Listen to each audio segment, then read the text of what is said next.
But now we got sports with producer Steve, and Steve is here to debut something that I'm not even sure what we're debuting, huh? No, this is a good little bit. I thank you, by the way, for having me. As always, appreciate it. A little thing I Yep. thought of, and I sent you a note about. Hey, I don't have anything for Monday. We don't. Let's do picks for Thursday, right? We'll save those for Thursday. Yes, But Thursday picks. yeah. But today, let's do just before we get into anything. We got to kind of do this from the top, really. We're gonna do 16 Hmm. seconds of sports with Steve. Love it. Do we need a theme song? Can I hum it? If I had There more you go. time, I would have got like a timer or something. We'll get like a music bed. Yes. But yeah, here we go. 16 seconds of sports with Steve. I'm just going to give you headlines, rapid fire, and then you're going to take it from there. You talk about whatever you want to Okay. talk about. You tell the blathering Do, audience what's but, going on in sports. but what? But is it time? Do I have 16 seconds? What do we I got? have 16 seconds. Oh, this is great. Okay. Are you ready? Yes. Okay, here we go. 16 seconds of sports with Steve starts now. In the NFL, Kansas City will play Buffalo in the AFC Championship. Philadelphia will play Washington in the NFC on next Sunday. The Bears have hired Lions offensive coordinator Ben Johnson as head coach. In college football, the national championship is happening right now. Ohio State is playing Notre Dame. In baseball, Roki Sasaki has agreed to join the LA Dodgers. The Japanese star comes to LA. And in 20 days, pitchers and catchers report starting on February 9th. I think that's 16 seconds-ish. Oh my God, 20 days to get you the okay. All right, here's where I'll go.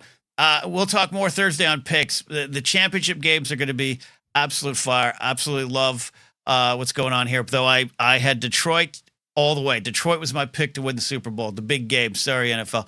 And I'm heartbroken for the city of Detroit. I don't think it's the end. Every season is a new switchover. You're always kind of rebuilding on the fly. I think Troy Aikman was saying that this week, watching some things like you don't just pick up everything and where you left off. So that's hopeful for my Dolphins, and that's hopeful for the Lions. I'm looking for it, but I am all in on Washington right now. Now I know you're an Eagles fan, Steve, but I see some holes in the Eagles. And Washington does not have a great defense. There was 2 punts in that game. I predicted 1. There was 2. So we'll see. But I haven't made my final pick on that. But it's going to be some exciting football and hopefully some more snow. I enjoyed watching some snow, some hail flying around. This is also the danger, though, when you have a good team and a great coach like Dan Campbell. The coaching tree has begun for Dan Campbell. Ben Johnson making that offense work, sliding over Chicago. It's a good job. You got, I think, I don't know the cap room situation in Chicago, but you got, I think, a good quarterback. You got some good receivers. You got a good heart.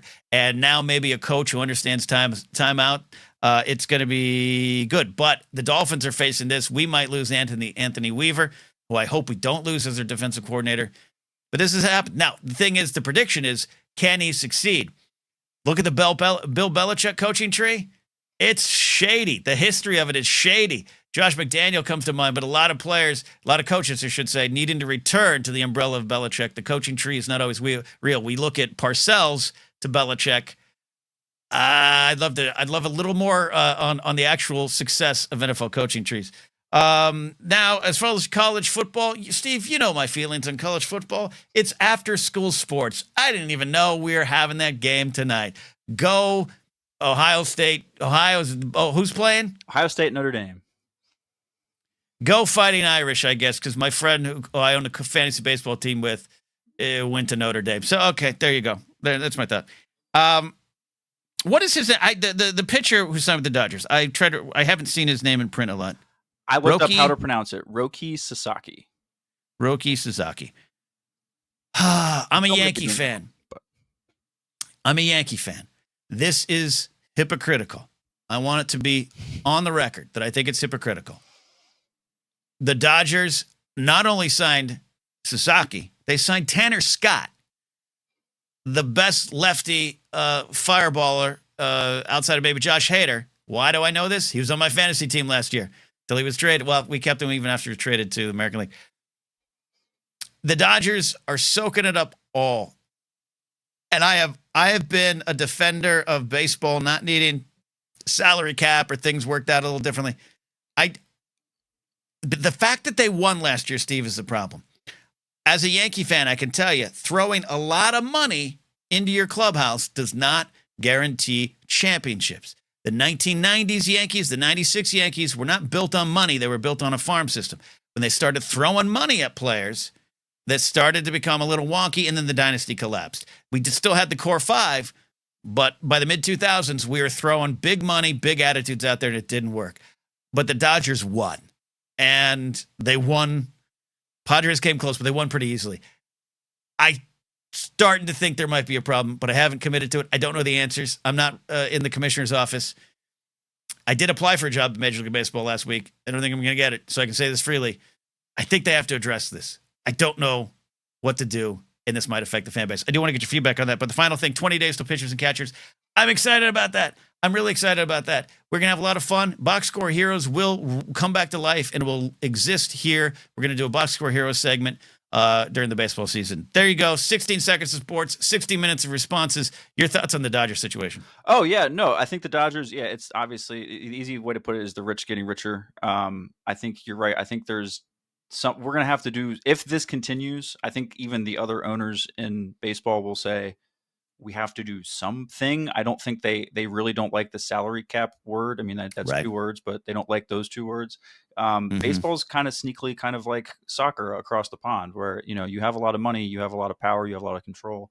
Yeah. And there's a little bit of that unlimited kind of power by buying so many good players. But what the Dodgers have in favor is they're really good and they're really fun to watch and people aren't sick of them yet. Once public opinion turns, I think that's going to be a whole other story. So if they just rattle off 3 World Series, we have something else to talk about.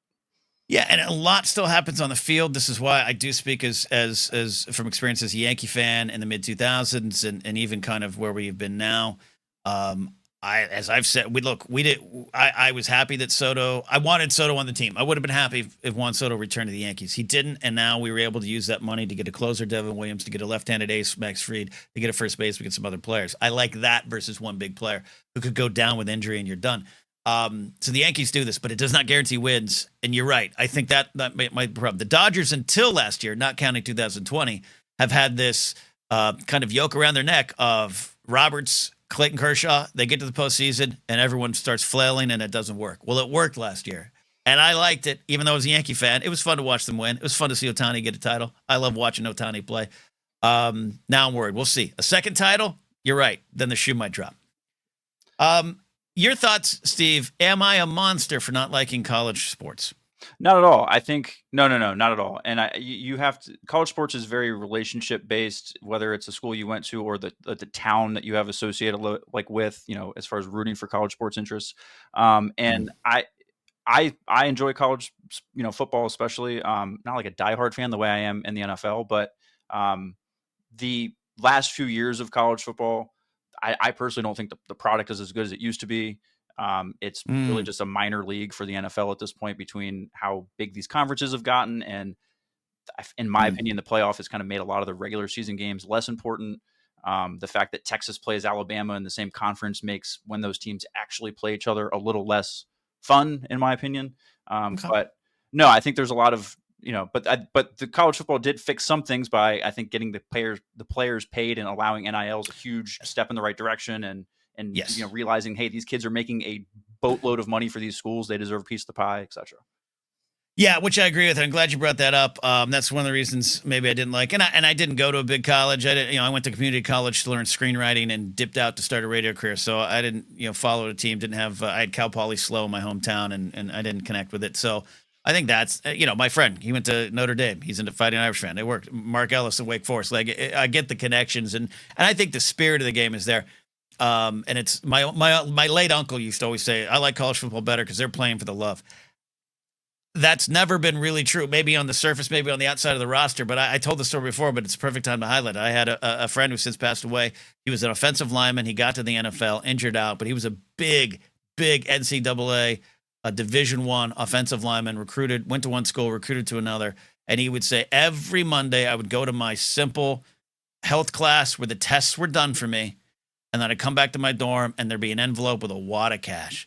So that creates issues. That creates a dirty foam on this beverage we all like drinking, college sports.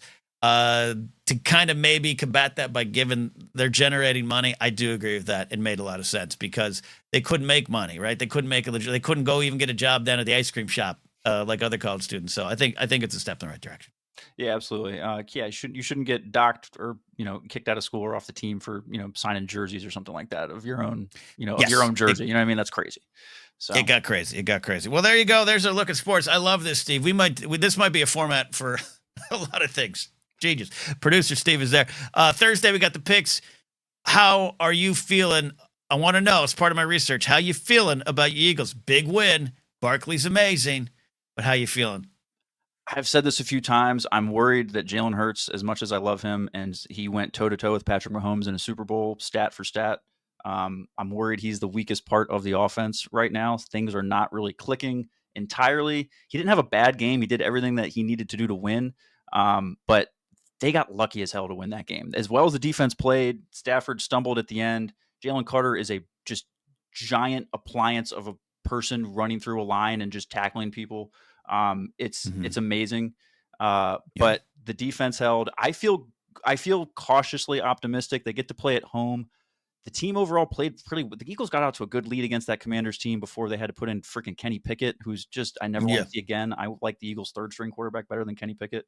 I'll wrap this up, but yeah, I feel cautiously optimistic. I think the line right now is somewhere around 4 points. I think that's about right. I think it's going to settle somewhere between 3 and 4 points, and I wouldn't put the Eagles any more than a 4.5 point favorite.